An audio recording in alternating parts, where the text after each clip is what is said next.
L'association Bourgogne Bâtiment Durable est heureuse de vous accueillir aujourd'hui pour sa 3e journée technique consacrée à la gestion énergétique du patrimoine bâti des collectivités territoriales. Nous remercions chaleureusement le Conseil régional de son accueil dans ses locaux, de nous avoir offert le café ce matin. Merci d'avance à l'ensemble de nos partenaires et à nos intervenants pour leur aide dans la préparation de cette journée.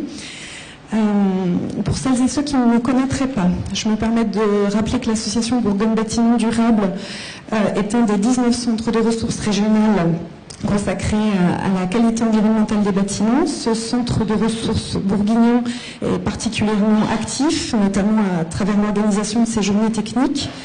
L'association est composée de partenaires publics, d'organisations professionnelles de Bourgogne. Elle est financée par le Conseil régional de Bourgogne, l'ADEME, l'État et l'Europe.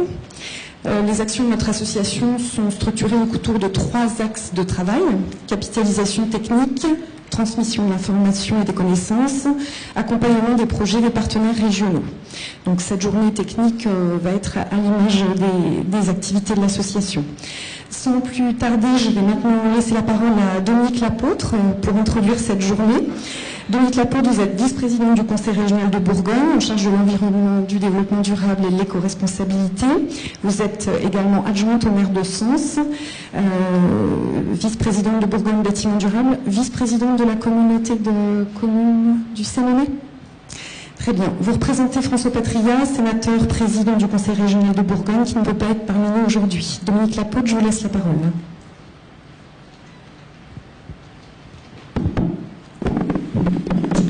Bien, bonjour à toutes et à tous. Eh bien, je suis très heureuse de vous accueillir dans cet hôtel de région pour la journée technique consacrée à la gestion énergétique des bâtiments publics. Donc cette journée, comme Perrine vous l'a dit, est organisée par Bourgogne Bâtiment Durable, notre centre de ressources qui est aujourd'hui devenu un élément clé dans notre politique en faveur du bâtiment et d'énergie, puisqu'il fait donc la capitalisation, la veille, l'acquisition et la diffusion de connaissances avec beaucoup de talent, et je les en remercie. Cette journée est un événement labellisé dans le cadre du débat régional de la transition énergétique. De ce débat, qui a été démarré le 7 mars dernier, nous sommes en train de constituer la synthèse qui viendra alimenter bien évidemment la loi de programmation sur l'énergie cet automne. Tout au long de ces 4 mois de débat, il y a au moins quelques éléments forts qui sont d'ores et déjà ressortis. Certains, c'est que les territoires sont prêts à relever le défi d'une compétence renforcée en matière d'énergie et que les citoyens sont acquis aux évolutions, mais ils demandent des actes et des déploiements concrets. Alors en termes de concret, le bâtiment public, c'est évidemment du concret.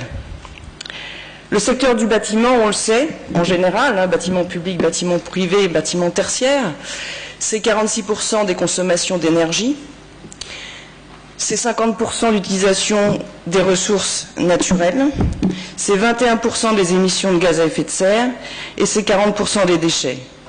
C'est un enjeu considérable quand on parle de transition énergétique. Or, les collectivités sont les principaux propriétaires de bâtiments dans notre région, avec 25 millions de mètres carrés.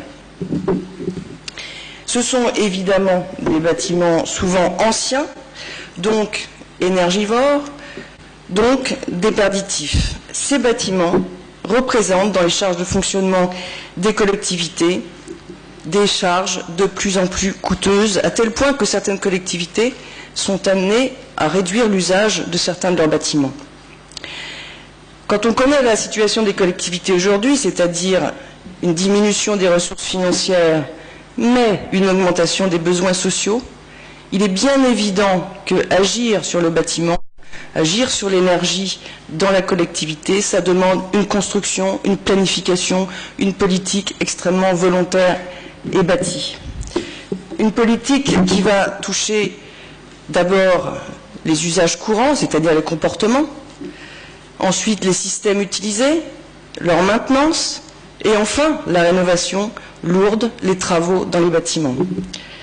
Les centaines de diagnostics énergétiques que nous avons déjà réalisés en Bourgogne grâce au plan énergie-climat, qui est financé par l'ADEME, l'État, la région et l'Europe, ont montré qu'on peut faire des économies de 20 à 30% dans les bâtiments publics en consommation d'énergie avec des investissements relativement faibles et des temps de retour relativement courts. C'est le premier étage de la fusée qui permet d'enclencher un cercle vertueux dans la mesure où les économies réalisées avec ces premiers travaux permettront d'aller vers de la réhabilitation lourde et réellement performante, sachant que les coûts de l'énergie augmentant régulièrement et de plus en plus fortement, les économies réalisées aujourd'hui seront annihilées par l'augmentation des coûts. Donc, la première étape, qui consiste effectivement à faire du 20 à 30%, n'est absolument pas suffisante.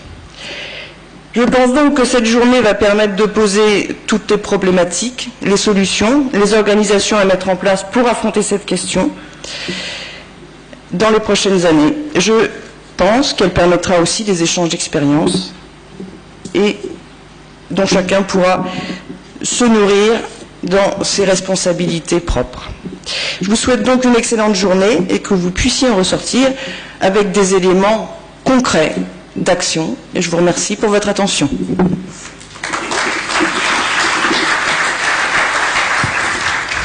Merci Dominique Lapôtre. Je vais maintenant passer la parole à Didier Château, directeur de l'ADEME Bourgogne.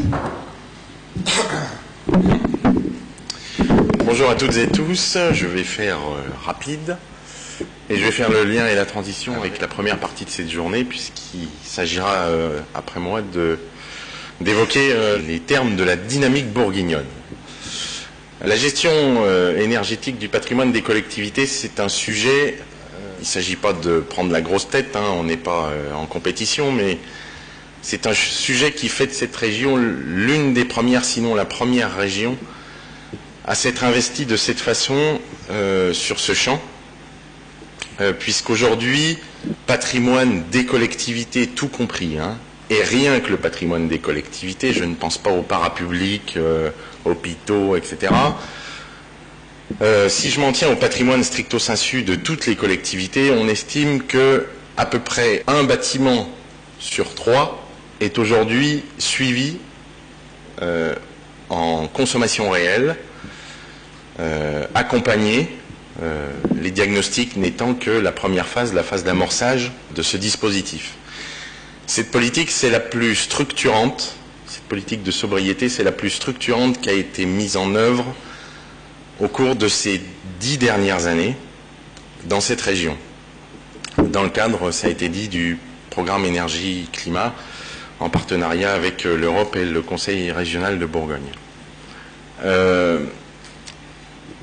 Je pense qu'aucune autre région ne dispose d'un suivi aussi massif de son patrimoine sur ce champ-là. Il nous reste d'autres champs à couvrir. Je fais l'hypothèse qu'en 2020, plus d'un bâtiment sur 2 public, dans le domaine des collectivités et même dans le domaine parapublic, sera suivi en consommation réelle dans cette région, ce qui est une chance formidable. Pourquoi c'est une chance ? C'est une politique extrêmement, je vais dire, simple dans ses fondements, puisqu'en fait, il s'agit de compter. Et de compter réellement nos consommations, et pas simplement sur la seule base d'une approche théorique ou d'une mesure ponctuelle, mais bien d'avoir un suivi régulier qui permette d'avoir des restitutions générales sur combien de kilowattheures on économise, quels sont les impacts des travaux réalisés. Voilà, c'est quelque chose d'unique en France à cette échelle. La deuxième vertu de cette politique, c'est que si on estime à peu près 30%, les chiffres de potentiel qui ont été travaillés, étudiés sur la base des nombreuses collectivités engagées, on estime à peu près 30% le potentiel d'économie d'énergie issu des travaux. Alors évidemment, il reste à les mettre en œuvre, ils se mettent en place là où les collectivités sont engagées de manière régulière. On ne va pas atteindre ce potentiel tout de suite, mais c'est un potentiel d'à peu près 30% dont il est question sur le dur. Il s'avère en fait que, et ça les retours d'expérience je pense pointeront ça, cette gestion, cet intérêt, cette implication génère une évolution spontanée des comportements et qui permettent d'envisager les quelques pourcents supplémentaires qui, grosso modo, varient entre 5 et 10%, hein, selon le champ, selon la situation particulière. Parfois, ça peut aller au-delà, parfois, c'est un peu en deçà. Mais, grosso modo, on est à 8, 9, 10% en moyenne. Et ça, c'est, je pense, la principale vertu, c'est que c'est le moyen de réinvestir, de se réapproprier ce champ et de faire en sorte que les usagers s'intéressent assez naturellement à cette question. Et c'est le point, moi, qui me tient le plus à cœur parce que, vous le savez sans doute pour un certain nombre d'entre vous, les usagers sont très souvent dans les bâtiments en général, les parents pauvres, pour ne pas dire les orphelins de l'histoire, et que c'est un moyen de les réimpliquer dans la question, dans la vie quotidienne de leur bâtiment, dans l'attention qu'ils y portent, notamment sur la question énergétique, mais aussi, je pense, bien au-delà. Voilà. Je m'en tiendrai à ça. Je remercie BBD en particulier et toutes les personnes qui ont pu contribuer à la réussite de cette journée. Je vous remercie, vous, d'être présents parce que dans cette période, on va dire, un peu déprimée, on assiste à un effondrement de la participation dans bon nombre de journées techniques, de sessions de formation. Donc je vous remercie de l'effort que vous faites et de l'intérêt que vous témoignez à ces sujets. On arrive encore en Bourgogne à mobiliser du monde, ce n'est pas le cas partout, et c'est bon signe. Voilà. Je vous souhaite une excellente journée et je vous dis à très bientôt. Merci.